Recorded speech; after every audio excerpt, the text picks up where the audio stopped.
curious iba-iba yun I'm just, iba't iba So yun po. Ako kasi fan na rin talaga ako ng Takeshi Castle nung medyo bagets-bagets pa ako. And also, sobrang enjoy talaga kasi. May TV kayo? Wala lang cable, oo. Tapos kapag nilipat sa kwarto yung TV, channel 2 lang. Tapos kapag nilipat sa sa sala, channel 7 lang. Kung ano yung mahagip? Oo, kung ano yung mahagip. Pero talagang super watch talaga ako niyan dati. Kasi talagang aliw na aliw ako. Talagang liliksi ng mga Hapon. Nakakaloka. Super watch? Super watch, oo. Pinapanood ko yan sa replay, sa paulit-ulit, nakasave pa yan sa phone ko.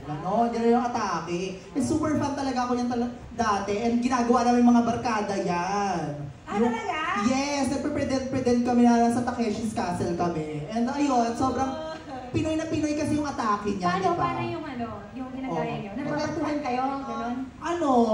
Tulakan. Ganon, tapos mag-e-end up sa duguan, ganon.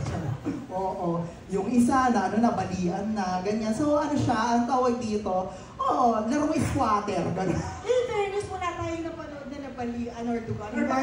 In fairness. Wala kaming galing nila. Lahat sila doon. Safe. Sila, kumbaga nabubugbog sila, pero hindi sila mortally wounded. Mortally? Yeah. Matibay kasi gawang Japan. Oo. Diba? Tama.